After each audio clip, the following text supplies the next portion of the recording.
Tenho um tempo hoje à noite, então vou escrever, mesmo com as mãos travadas por causa do frio. O lápis só desliza direito quando aqueço os dedos entre uma linha e outra. Tem sido assim há muitos dias já. O frio não vai embora, nem mesmo quando você está se movendo. Ele se instala no corpo e permanece. De manhã, o rifle endurece, e no começo é preciso acioná-lo com cuidado. Mantemos ele sob o casaco à noite, perto do peito. A floresta aqui é silenciosa, não tranquila, só pesada. A neve abafa o som, então mesmo quando há tiros, ele não se propaga muito longe. Às vezes não há nada, e então um único disparo e depois nada de novo. Agora nos movemos principalmente de esquis, pois é mais fácil e seguro. Se for devagar, pode-se mover sem ser visto. Os russos ficam nas estradas, sempre dá para saber onde estão antes de vê-los. Há barulho, árvores quebradas e algo inquietante. Algumas noites atrás, saímos novamente. Vimos eles parando na estrada, fogueiras entre as árvores, o cheiro de fumaça vinha antes de tudo. Ficamos muito tempo em silêncio. Ninguém precisa mais de orientação. Quando começou, logo terminou. Sempre é assim. Tudo fica barulhento e confuso, depois silencia, como se a floresta cobrisse tudo de novo. Depois fomos embora como viemos. Ninguém disse nada, só o som dos esquis na neve. O frio é pior à noite. Você acorda sem querer. Parece que seus pés não são seus, e você os move só para ter certeza. A gente confere se o outro está bem sem fazer alarde, só um gesto, uma mão no ombro. É o suficiente, a comida é simples. O pão às vezes está tão congelado que você precisa guardar dentro da jaqueta antes de comer. Café quando tem, isso te mantém firme, dizem que mais virão. Você pode sentir, mesmo que nada tenha mudado na nossa frente. As mesmas árvores, o mesmo chão. Ainda estamos no mesmo lugar, e continuaremos aqui. É estranho escrever, mas no fim é simples. Há uma linha aqui, embora você não possa vê-la na neve. Sabemos onde ela está. Enquanto eu estiver nela, ninguém passa. Penso em você nos momentos de silêncio, mas não de forma triste. Apenas como algo constante. Eu me lembro da casa, da luz pela manhã, de pequenas coisas. Parece distante, mas também próximo, como algo à espera. Cuide de si, isso é o mais importante.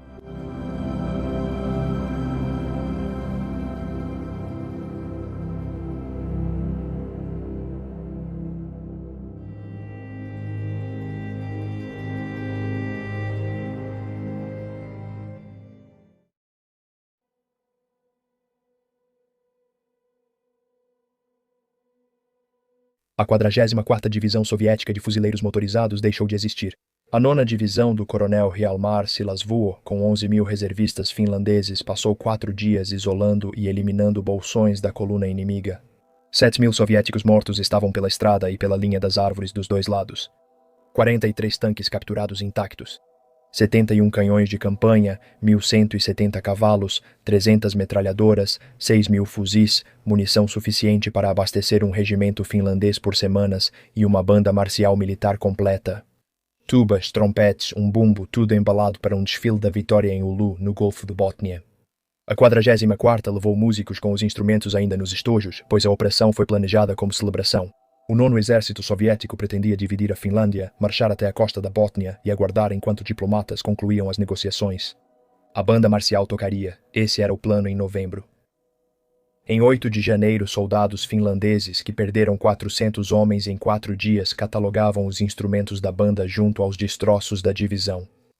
O general Alexei Vinogradov havia comandado a 44ª e ele escapou. 3 dias depois de a batalha terminar em 11 de janeiro, ele foi julgado pela corte marcial e fuzilado diante dos sobreviventes da divisão em Vajanvara. O coronel Volkov, chefe do Estado-Maior, e o oficial político Pohomov foram fuzilados com ele por ordem do emissário de Stalin, Lev Meklis. Os 5.700 prisioneiros de guerra soviéticos acabaram retornando à URSS sob os termos do Tratado de Paz de Moscou. Segundo o veterano ucraniano Sargento Pyotr Morozov, entrevistado em 1991 pelo jornalista finlandês Leo Kartimo, nenhum conseguiu voltar para casa.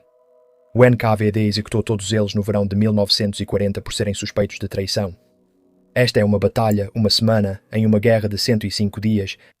A Guerra de Inverno simboliza a resiliência finlandesa, uma pequena nação que conteve o gigante soviético, soldados corajosos em esquis com camuflagem branca e uma vitória moral apesar da perda territorial.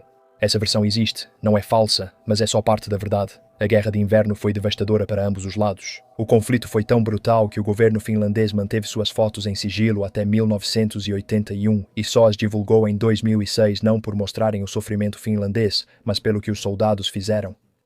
Deixou 20.000 veteranos finlandeses em alas psiquiátricas.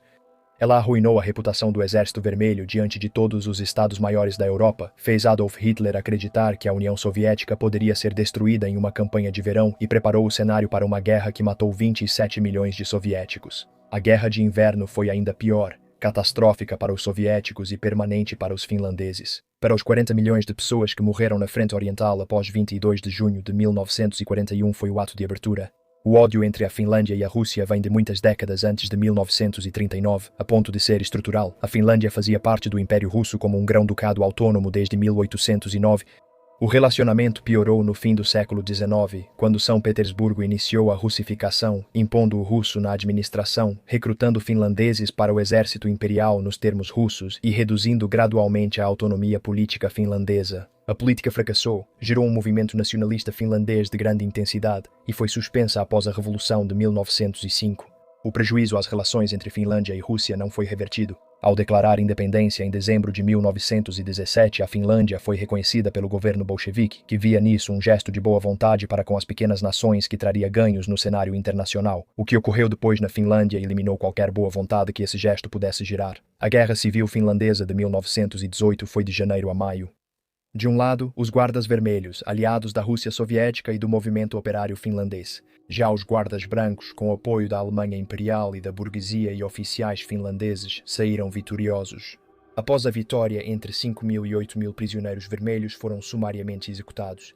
Outros 13.500 morreram nos campos de prisioneiros dos brancos devido à fome e doenças, uma taxa de mortalidade de aproximadamente 40% entre a população confinada. Os homens que apoiaram os vermelhos e sobreviveram emigraram para a Rússia soviética, formando o Partido Comunista da Finlândia no exílio. Stalin mandou matar a maioria durante o Grande Expurgo. Os que lutaram pelos brancos e as famílias dos mortos de ambos os lados ficaram na Finlândia. Em 1939, a geração que lutou na Guerra Civil tinha entre 40 e 60 anos de idade. Seus filhos estavam se mobilizando para enfrentar o Exército Vermelho na linha Mannerheim. A Guerra Civil era recente, sendo a guerra dos pais deles. O Pacto Molotov-Ribbentrop de agosto de 1939 colocou a Finlândia sob influência soviética por um protocolo secreto. Quando negociadores soviéticos começaram conversas com o governo finlandês em outubro, as exigências eram claras. Arrendamento de 30 anos da península de Hanko, na entrada do Golfo da Finlândia, como base naval soviética, ajustes de fronteira no Istmo da Carélia, afastando o território finlandês de Leningrado e cessão de ilhas no Golfo. Em troca, a Finlândia ganharia território soviético sem valor estratégico, fato conhecido por ambos. Mannerheim sugeriu aceitar. Ele conhecia a força do Exército Vermelho e duvidava da sobrevivência da Finlândia. O governo recusou. O ponto principal era Hanko. De Hanko, as forças navais soviéticas controlariam o acesso a Helsinki. Para o governo finlandês, ceder Hanko significava perder a defesa da capital. As negociações fracassaram em novembro. Em 26 de novembro de 1939, a artilharia soviética disparou projéteis na vila soviética de Minila, próxima à fronteira com a Finlândia. Moscou afirmou que tropas finlandesas mataram 4 soldados soviéticos e feriram 9, porém registros finlandeses indicaram ausência de artilharia capaz de alcançar a área e guardas não relataram incidentes. O bombardeio foi soviético. Isso já havia sido combinado como pretexto. Molotov anunciou ao mundo a agressão da Finlândia. 4 dias depois, em 30 de novembro de 1939, sem declaração formal de guerra, o Exército Vermelho cruzou a fronteira finlandesa por todos os eixos ao mesmo tempo. O exército que cruzou a fronteira em novembro de 1939 havia sido destruído por dentro.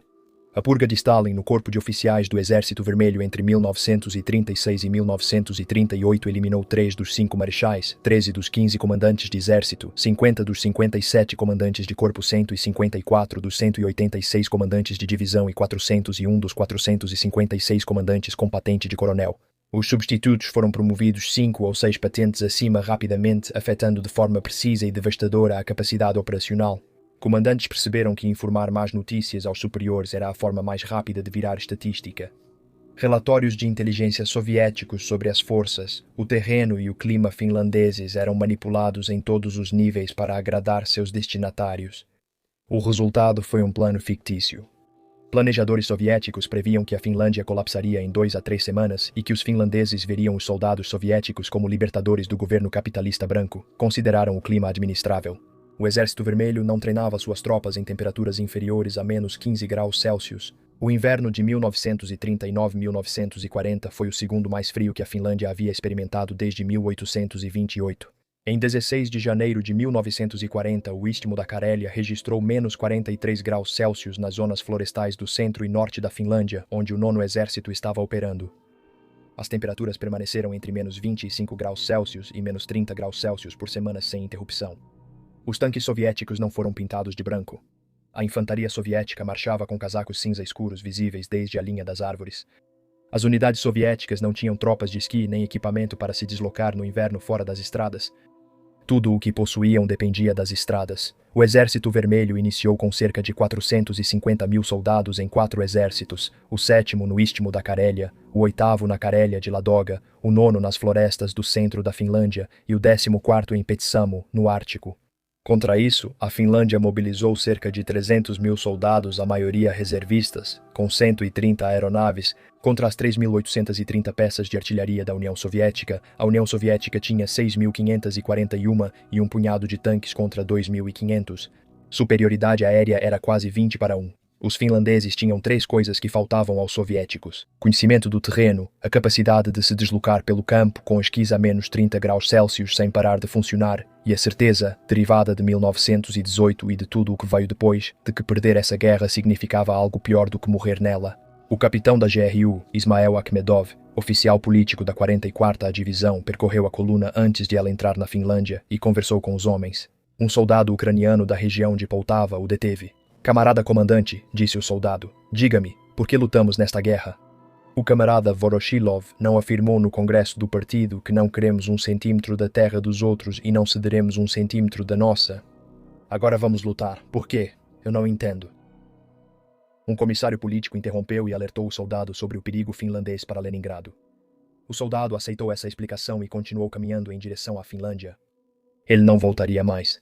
O objetivo do 9º Exército era cortar a Finlândia em seu ponto mais estreito. A 163ª Divisão de Fuzileiros, com 17.500 homens sob o comando do general Andrei Zelentsov, cruzou a fronteira vindo da direção de Juntus-Ranta em 30 de novembro e avançou sobre a vila de Suomussalmi.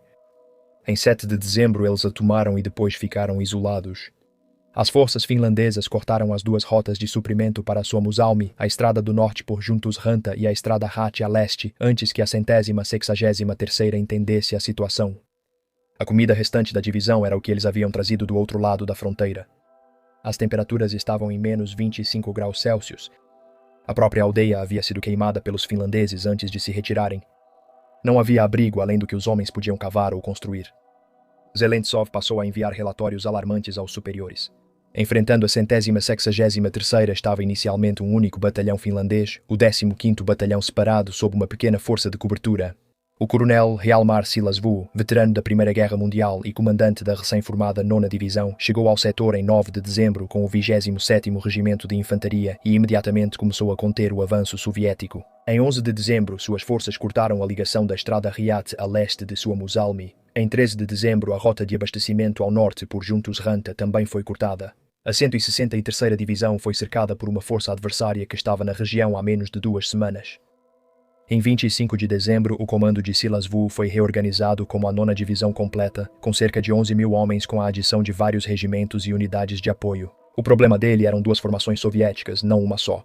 A 44ª Divisão de Fuzileiros Motorizados, com 17.000 homens sob o comando do general Alexei Vinogradov, havia sido enviada pela estrada de Hati vinda do leste para socorrer a 163ª cercada. No fim de dezembro, a 44ª parou em Haukala, cerca de 12 quilômetros a leste de Suomussalmi, sem conseguir avançar ou recuar devido ao bloqueio finlandês e tropas de esqui que cortaram a estrada atrás dela. Silasvuo enfrentou primeiro a 163ª. Grupos finlandeses passaram dezembro atacando o perímetro da divisão e destruindo cozinhas de campanha, suprimentos de combustível e depósitos de munição. Em 27 de dezembro, a Força-Tarefa SUSI havia isolado os elementos do sul da 163ª. O ataque final ao corpo principal da 163ª ocorreu de 27 a 29 de dezembro. A divisão que cruzou a fronteira com 17.500 homens deixou de existir como força de combate. Seus remanescentes se dispersaram na floresta e lagos congelados. A maioria morreu congelada ou foi morta entre as árvores. Só poucos chegaram às linhas soviéticas. O entorno da antiga vila finlandesa estava coberto de mortos soviéticos. Silas Vu voltou-se para a 44ª. A tática morte, que significa 1 metro cúbico de lenha, foi uma improvisação finlandesa baseada na observação de que o exército soviético não saía das estradas. Tanques, artilharia, veículos de suprimento e cavalos deles estavam presos às estradas. As florestas eram intransitáveis para eles, mas as tropas finlandesas de esqui se moviam nelas com rapidez e silêncio. Uma coluna soviética estendida por uma estrada estreita em meio a uma floresta densa de inverno com 30 ou 40 quilômetros de comprimento não era um exército, era um alvo. Silas Vu construiu uma estrada de suprimentos improvisada sobre lagos congelados ao sul da Estrada Rat, paralela à coluna soviética por toda a sua extensão. Isso permitiu que suas forças se movessem livremente pelo eixo, sem expor nenhum homem à observação soviética. Ele dividiu a 9ª Divisão em 4 forças-tarefa com nomes de seus comandantes: Mandelin, Makiniemi e outros 2, cada uma responsável por um trecho da estrada. O plano era simultâneo: cortar a estrada em vários pontos em 4 de janeiro, dividir a coluna em segmentos isolados e eliminar cada um separadamente. Na noite de 1º de janeiro, a unidade do capitão Lazila atacou as unidades de artilharia soviéticas no oeste da coluna, que estavam voltadas para as posições finlandesas. O ataque veio do sul, pela floresta, surpreendendo os soviéticos e marcando o início do fim da 44ª Divisão. Até 4 de janeiro, as forças-tarefa de Sielasvo cortaram a estrada Rat em vários pontos ao mesmo tempo, dividindo a coluna em bolsões. Cada bolsão se viu cercado por todos os lados pela floresta. Não podia ir para o norte, lago congelado. Não podia ir para o sul, lago congelado. Não podia avançar para o oeste nem recuar para o leste. Posições finlandesas de metralhadora cobriam as estradas e tropas finlandesas em esquis se moviam entre as árvores à noite e desapareciam durante o dia. Os homens dentro dos bolsões queimavam seus próprios veículos para se manterem aquecidos. Eles comeram seus cavalos. A temperatura se mantinha em menos 25 graus Celsius. Soldados soviéticos tentando fugir pela floresta a pé morriam congelados em poucas horas. A propaganda soviética já alertara sobre o destino caso se rendessem aos finlandeses. William Trotter resumiu bem: o soldado soviético não tinha escolha. Se recusasse a lutar, era fuzilado.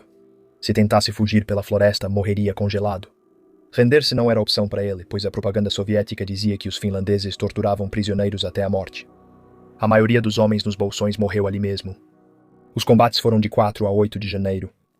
Quando terminou, soldados finlandeses passaram pelos destroços na Estrada Rata e contaram 43 tanques ou carros blindados capturados intactos. 71 canhões de campanha, 29 canhões antitanque, 260 caminhões, 1.170 cavalos, 300 metralhadoras, 6.000 rifles, grandes estoques de munição, os instrumentos de metal, as bandeiras preparadas para a marcha até o Lu. A 44ª Divisão entrou na Finlândia com 17.000 homens. Desses, aproximadamente 700 conseguiram escapar pela fronteira por conta própria. 1.000 foram feitos prisioneiros. O restante, entre 7.000 e 9.000, morreu na Estrada Rata ou nas florestas ao seu redor. As baixas finlandesas em toda a operação Suomussalmi e Estrada Rata foram de menos de 900 mortos. O general Alexei Vinogradov ordenou a retirada em 6 de janeiro à noite, mas foi tarde para a maioria dos seus homens. Ele e 2 oficiais atravessaram a floresta e chegaram às linhas soviéticas 4 dias depois. Em Vazinvara, em 11 de janeiro de 1940, Vinogradov, seu chefe do Estado-Maior, Volkov, e seu comissário político, Parhomov, foram condenados por corte marcial e fuzilados diante dos membros sobreviventes da 44ª Divisão. Lev Meklis, representante pessoal de Stalin, organizou a sentença e voou até a linha de frente para a ocasião. Vinogradov foi oficialmente executado por perder 56 cozinhas de campanha para os finlandeses, mas na verdade foi por perder uma divisão. Os prisioneiros soviéticos sobreviventes da Operação da Estrada Rata foram devolvidos à União Soviética pelo Tratado de Paz de Moscou em março de 1940. O sargento Piotr Morozov, veterano ucraniano de batalha, relatou ao jornalista finlandês Leo Kartimo em 1991 o que ocorreu com eles. Nenhum conseguiu voltar para a Ucrânia. O NKVD os interrogou como suspeitos de traição, condenou 232 por traição e os executou. O restante foi enviado para campos. Nenhum soldado da 44ª Divisão que havia entrado na Finlândia, sobrevivido à batalha, sido capturado pelos finlandeses e devolvido ao próprio país voltou para casa. O combate na estrada de Suomussalmi Rata é ensinado nas academias militares como um dos exemplos mais claros de economia de forças no século XX e também como um modelo. As táticas de Silasvo, que cortavam colunas presas à estrada em vários pontos, com mobilidade paralela para sustentar operações ao longo de todo o eixo e reduzir os bolsões cercados de forma metódica, em vez de atacá-los de frente, foram estudadas por todos os exércitos que observaram os resultados. Os finlandeses aplicaram essas técnicas em toda a linha de frente onde o terreno permitia. Nos motis ao norte do Lago Ladoga, a 18ª Divisão de Fuzileiros Soviética entrou na Finlândia com 15.000 homens e foi cercada no final de dezembro. Ela sofreu 7.677 perdas irrecuperáveis. Seus remanescentes tentaram romper o cerco em fevereiro e foram praticamente aniquilados. Divisões nas frentes central e norte foram cortadas, cercadas e destruídas, com proporções de baixas sem precedentes na guerra do século XX. Ao sul, na Istmo da Carélia, o 7º Exército encontrou a linha Mannerheim e parou. Ela não era como afirmava a propaganda soviética ou ocidental. Não era um complexo de fortificações de concreto como a linha Maginot. Eram 157 posições de metralhadora e 8 posições de artilharia ligadas por arame farpado, obstáculos antitanque, campos minados e o terreno. Florestas, lagos, rios e pântanos congelados direcionavam avanços blindados para zonas de morte. Ela foi construída em 2 fases entre 1920 e 1939 e estava incompleta quando a guerra começou. O próprio Mannerheim resumiu com precisão. A linha Mannerheim era o soldado finlandês em pé na neve. O 7º Exército Soviético atacou o Istmo da Carélia com 9 divisões, um corpo de tanques e 3 brigadas de tanques. Os finlandeses na linha tinham 8 divisões, somando cerca de 150.000 homens. Os ataques soviéticos em dezembro foram frontais, sem apoio e coordenados sem levar em conta o que realmente havia à frente. Tanques soviéticos avançaram sem proteção de infantaria, o que os finlandeses aprenderam a explorar no verão. As equipes antitanque finlandesas, armadas com coquetéis Molotov, gasolina e alcatrão em garrafas, caçavam tanques com cerca de 70% de baixas e aceitavam isso pois havia finlandeses dispostos. A artilharia finlandesa, com tiro previamente ajustado para todas as rotas de aproximação, já que o terreno não permitia outras vias, devastava a infantaria soviética em campo aberto. As baixas de dezembro em muitas divisões soviéticas chegaram a até 70%. A União Soviética respondeu mentindo para si e para o mundo. Moscou informou que pilotos voluntários dos Estados Unidos atuavam com a Força Aérea Finlandesa e que a linha Mannerheim era mais fortificada do que se dizia. Tratou os fracassos de dezembro como problemas operacionais locais, não como falhas sistêmicas na campanha. Não podia ignorar as baixas, pois eram números impossíveis de esconder. Havia muitos corpos e as famílias não recebiam cartas. No rio Kola, na Carélia da Ladoga, o 8º Exército Soviético tentava desde 7 de dezembro romper as linhas da 12ª Divisão Finlandesa e chegar a Sotavola. O corredor nunca passava de alguns metros de largura. O solo era tão congelado que quase não podia ser cavado. O terreno plano dava à artilharia soviética ampla visão que era aproveitada. Durante a maior pressão soviética na linha Kola, o Exército Vermelho disparava cerca de 40.000 projéteis de artilharia por dia contra os finlandeses. A 12ª Divisão Finlandesa conseguia responder com no máximo 1.000 disparos por dia nos dias bons. A posição de Kola mantinha 4 batalhões finlandeses contra as 56ª e 164ª Divisões Soviéticas. No ponto de maior esforço, a vantagem soviética era frequentemente de 10-1. Certa noite, o Major-General Johan Hägglund, comandante do 4º Corpo de Exército finlandês, ligou para a linha de frente e fez uma pergunta direta ao tenente Arna Utalainen. Kola vai resistir, Utalainen respondeu. Kola vai resistir, a menos que as ordens sejam para fugir. Essas frases passaram a fazer parte do vocabulário nacional finlandês. Elas ainda estão lá. Em uma posição que os finlandeses posteriormente chamaram de Colina da Morte, Tapakukola, 32 soldados finlandeses em uma posição fortificada enfrentaram uma onda de ataque soviética de aproximadamente 4.000 homens. Quando a luta terminou, havia 400 soviéticos mortos ao redor da colina e 4 finlandeses sobreviventes. A batalha em Kola ocorreu continuamente de 7 de dezembro até 13 de março de 1940, o último dia da guerra. Ela nunca se estabilizou. Os soviéticos invadiram a linha finlandesa várias vezes, mas sempre foram repelidos por contra-ataques finlandeses imediatos. Em 12 de março de 1940, um dia antes do armistício, os soviéticos abriram uma brecha de 1,5 km de profundidade na linha. O comandante da 12ª Divisão Finlandesa avaliava abandonar a posição principal. Um contra-ataque foi ordenado para a manhã seguinte, mas o armistício foi assinado antes de sua execução. A linha de Kola tinha 4 sobreviventes finlandeses e muitos soviéticos mortos. Simo Häyhä tinha 34 anos quando a União Soviética invadiu a Finlândia. Ele cresceu em Rautjärvi, perto da fronteira russa, sendo o 6º de 8 filhos de uma família de agricultores. Ele passou a juventude caçando nas florestas próximas e competindo em concursos de tiro. A 150 metros com um rifle de ferrolho, ele acertava um alvo pequeno 6 vezes em menos de 1 minuto.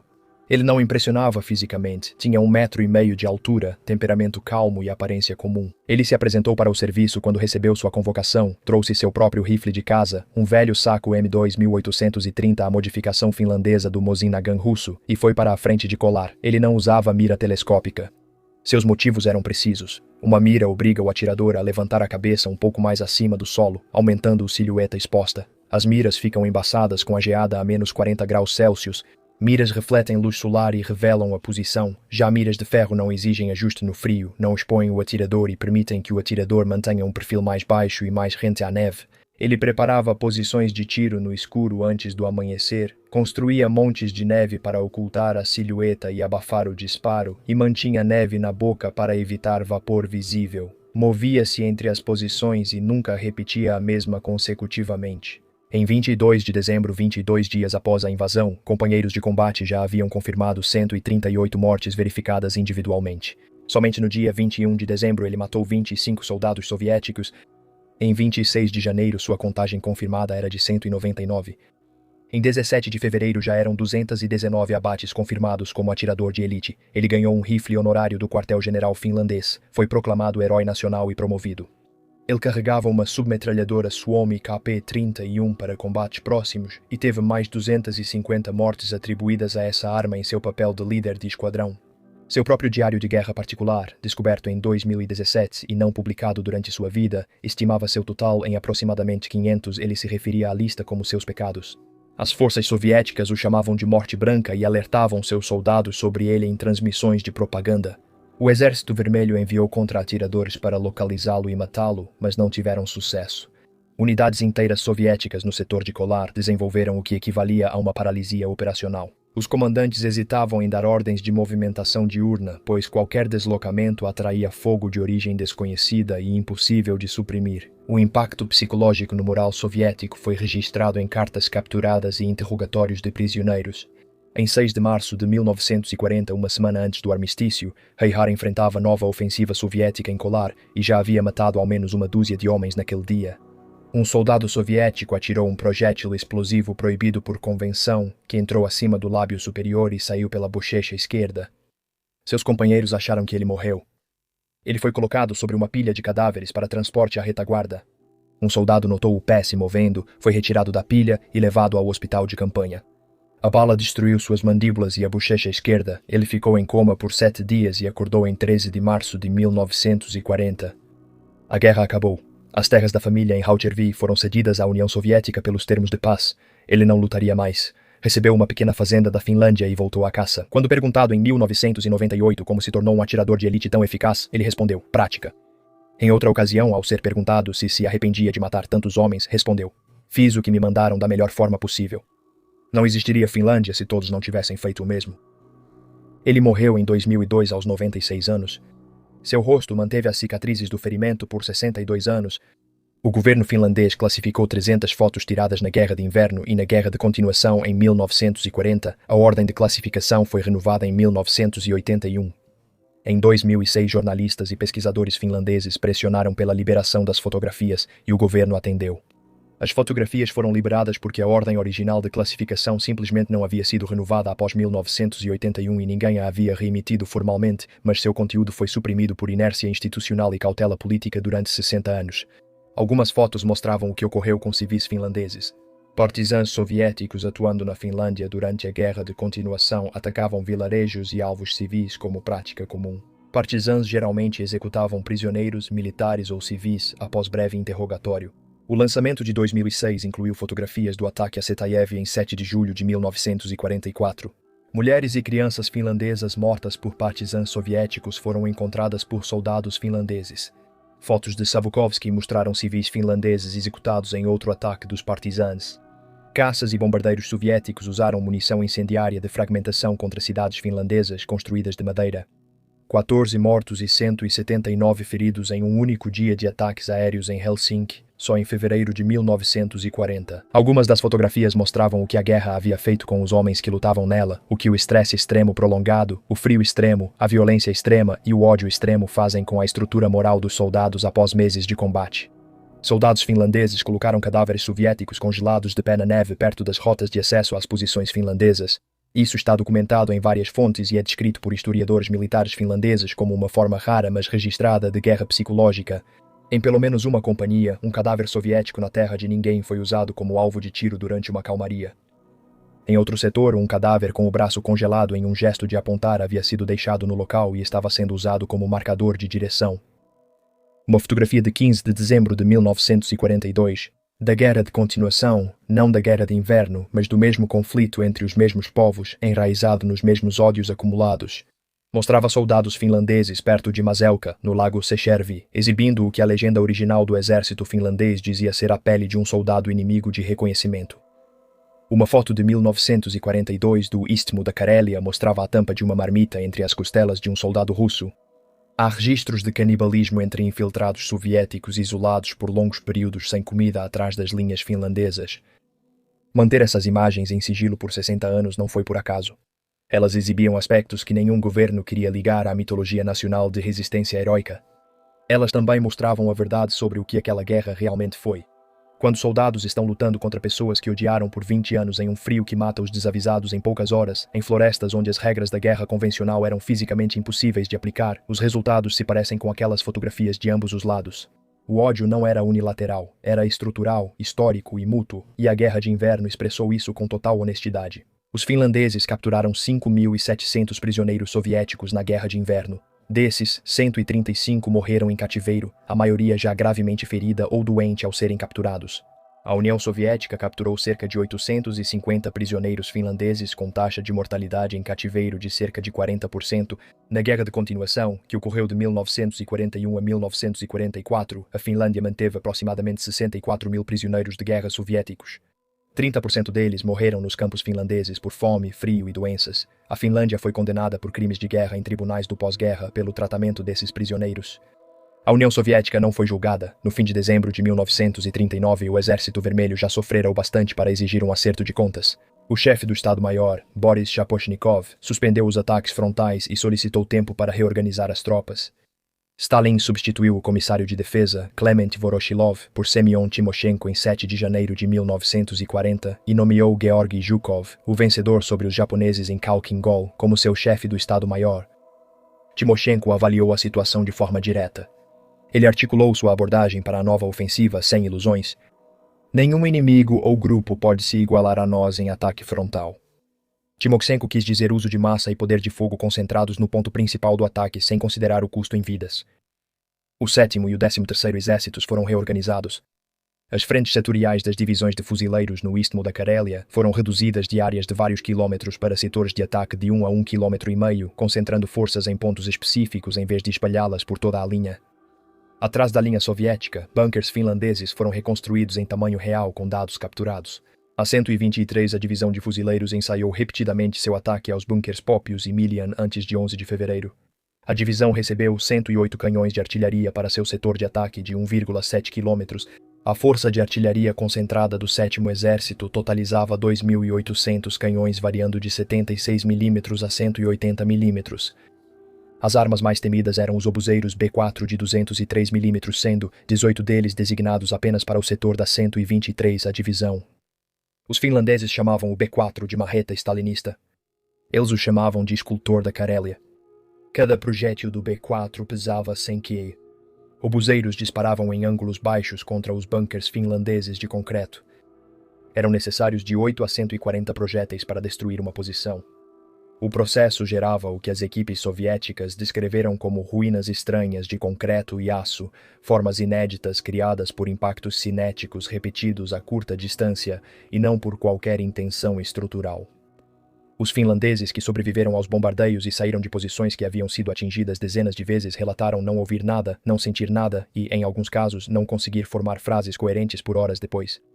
O bombardeio preliminar para a ofensiva de fevereiro começou em 1º de fevereiro de 1940.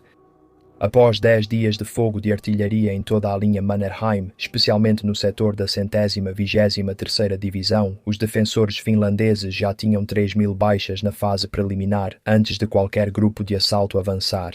Em 11 de fevereiro, quando o ataque principal começou, as forças soviéticas no istmo da Carélia totalizavam 460.000 soldados, 3.350 peças de artilharia, 3.000 tanques e 1.300 aeronaves. Os finlandeses tinham 150.000 soldados e 8 divisões. Os grupos de assalto que avançaram em 11 de fevereiro eram equipes de armas combinadas baseadas nas lições dos fracassos de dezembro. Um pelotão de infantaria, uma seção de metralhadoras, tanques T-20 e 8 sapadores com explosivos e engenheiros com trenós blindados para proteger o avanço. Os tanques manobravam próximos às faces dos bunkers para bloquear as aberturas de tiro, forçando os defensores finlandeses a saírem de suas posições preparadas. Os sapadores removiam os obstáculos à frente da infantaria. A artilharia disparou até o contato. Às 13 horas de 11 de fevereiro, o bunker Popias caiu.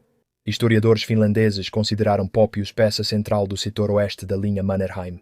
Grupos de assalto soviéticos atravessaram as defesas externas, alcançaram as paredes do bunker e entraram nele por aberturas abertas por fogo direto de artilharia. Os defensores lutaram de sala em sala no bunker até a posição ser tomada. O bunker do Milhão, o Miljunalinak, caiu em 12 de fevereiro. As baixas finlandesas em um único dia chegaram a 1.200 homens. Em 13 de fevereiro, contra-ataques finlandeses dos 14º e 13º Regimentos de Infantaria foram barrados pela artilharia e ataques soviéticos. Em 15 de fevereiro, Mannerheim autorizou a retirada geral do 2º Corpo para a linha defensiva de recuo. A linha Mannerheim resistiu por 2 meses e 11 dias. Segundo registros do 7º Exército, ela custou à União Soviética 86 tanques e milhares de baixas de infantaria somente nos ataques preliminares de dezembro, antes da ofensiva de fevereiro. O custo para a União Soviética romper a linha foi igual ao gasto na fase de dezembro. Esse preço foi pago novamente em 11 dias. A retirada finlandesa da linha Mannerheim não foi um colapso. Foi uma retirada organizada sob constante pressão soviética, feita por um exército que lutava há mais de 2 meses, com baixas insustentáveis e que acabara de perder sua principal posição defensiva. O governo finlandês começou a sondar termos de paz. A União Soviética, enfrentando o constrangimento de ser expulsa da Liga das Nações e a ameaça de intervenção anglo-francesa na Escandinávia, preferiu negociar em vez de ocupar. O Tratado de Paz de Moscou foi assinado em 12 de março de 1940 e entrou em vigor no dia seguinte. A Finlândia cedeu o istmo da Carélia, a cidade de Viipuri, a segunda maior cidade da Finlândia, a península de Ribashi, a região de Salla na Lapônia e as ilhas do Golfo da Finlândia. A península de Hanko foi arrendada à União Soviética por 30 anos. A Finlândia perdeu 11% de seu território pré-guerra e 12% da população como refugiados das áreas cedidas. Mais de 400.000 finlandeses foram reassentados dos territórios cedidos. Fazendas, cidades e vilarejos onde famílias viveram por gerações tornaram-se território soviético. Viipuri virou Vyborg. O custo humano da Guerra de Inverno é difícil de definir, pois os números soviéticos foram manipulados e continuam sendo contestados. O ministro das Relações Exteriores soviético, Molotov, anunciou semanas após a guerra que o Exército Vermelho perdeu 48.745 soldados mortos. Esse número foi tão fabricado que os próprios arquivistas soviéticos registraram isso depois. Em 1990, o professor Mikhail Semiriaga publicou um estudo com notificações de baixas do Exército Vermelho, baseadas em arquivos abertos durante a Glasnost. 53.522 mortos, 16.208 desaparecidos, 163.772 feridos, 12.064 com congelamento. O historiador finlandês Otto Manonen, trabalhando com uma combinação de fontes finlandesas e soviéticas em 1999, estimou 84.994 soviéticos mortos ou capturados. O projeto moderno mais abrangente, o Programa de Pesquisa Guerra Russo-Finlandesa, 1939 a 1940, conduzido pelos historiadores russos Yuri e Veronika Kailin de 2006 a 2009, projetado para ajudar famílias a encontrar onde seus parentes foram enterrados, estabeleceu um número base de 138.551 perdas irrecuperáveis com o total de baixas, incluindo doentes, feridos e vítimas de congelamento, chegando a 345.089. A taxa diária de baixas soviéticas durante 105 dias foi de 3.842 homens por dia, dos quais 1.320 foram mortos ou capturados. Ao menos 61.506 soldados soviéticos foram hospitalizados por congelamento ou doenças na guerra, excluindo ferimentos de combate. Os finlandeses tiveram 25.904 mortos e 43.557 feridos. A taxa diária de baixas finlandesas foi de 678 homens, 17,6% da taxa soviética, contra um exército que os superava em proporções de 3, 5 e, em alguns setores, 10 para 1. Um general soviético, ao observar o mapa do território finlandês recém-conquistado após a paz, teria dito: "Conquistamos terra suficiente apenas para enterrar nossos mortos." Nikita Khrushchev, dirigente do partido na guerra, abordou isso claramente em suas memórias. Todos nós, e Stalin em primeiro lugar, sentimos em nossa vitória uma derrota diante dos finlandeses. Foi uma derrota perigosa porque encorajou a convicção do nosso inimigo de que a União Soviética era um colosso com pés de barro. A palavra perigosa está correta e tinha um significado específico. Adolf Hitler observou de perto a Guerra de Inverno. Todos os relatórios da inteligência militar alemã sobre o desempenho soviético na Finlândia eram distribuídos entre os principais oficiais do Estado-Maior da Wehrmacht. Os relatórios não exigiam interpretação. Um exército de 1 milhão de homens levou 105 dias para derrotar uma nação de 3.700.000 que não tinha tanques, quase nenhuma aeronave e 150 mil homens em sua principal frente defensiva.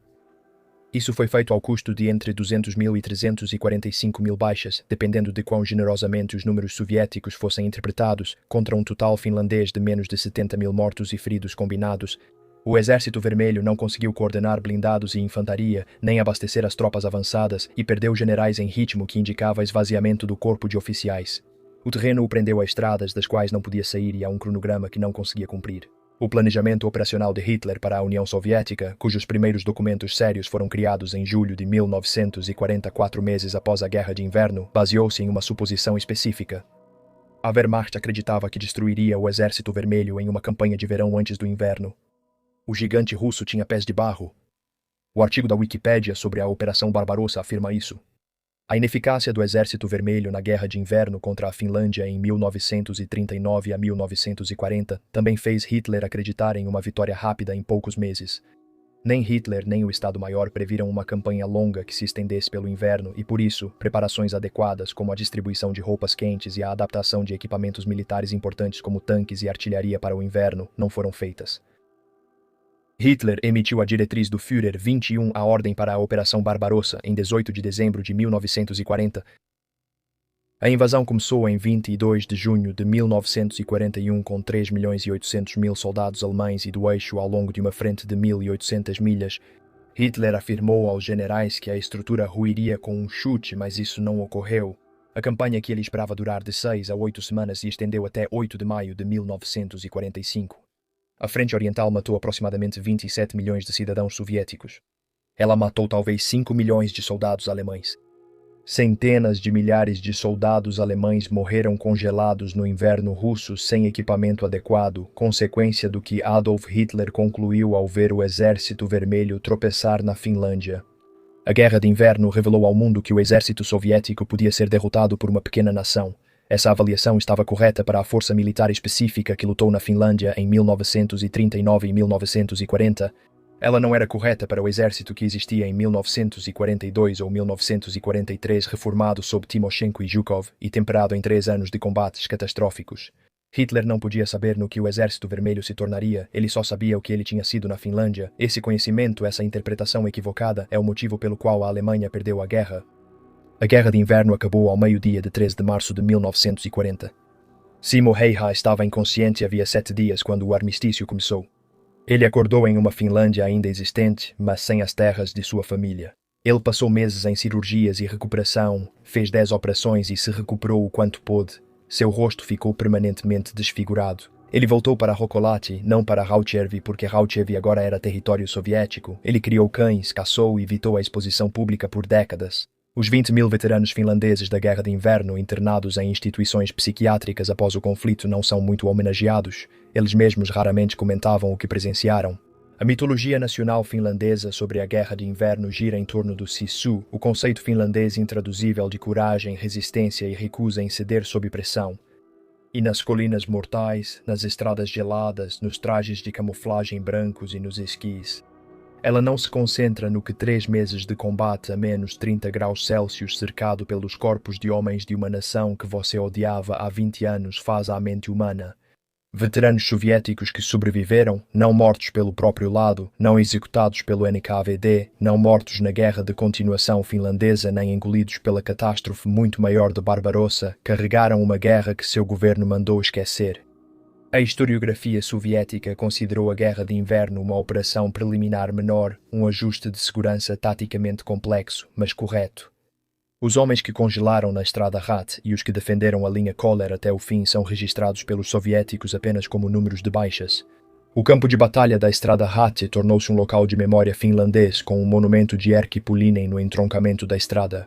É dedicado a todos que morreram na guerra, de ambos os lados. A palavra finlandesa no monumento descreve os soldados de Suomussalmi. Soldados corajosos conquistaram vitórias em Suomussalmi com seu sangue. Eles mostraram ao povo o caminho da honra, difícil, mas único. O memorial soviético no fim leste da Estrada Rat, inaugurado em 1994 pelo embaixador russo, exibe uma mulher enlutada. A inscrição diz: "Para os filhos da pátria, a Rússia enlutada." Um segundo memorial próximo homenageia especificamente a 44ª Divisão Ucraniana. Foi inaugurado pelo embaixador ucraniano. 3 países, 3 memoriais em 8 quilômetros de estrada. Em suas memórias de guerra privadas, escritas em 1940 e descobertas em 2017, Simo Häyhä listou os nomes de todos os homens que confirmou ter matado. Ele escreveu cerca de 500 registros. Ele chamou o documento de lista de pecados, depois o guardou e nunca mais o mencionou nos 62 anos seguintes.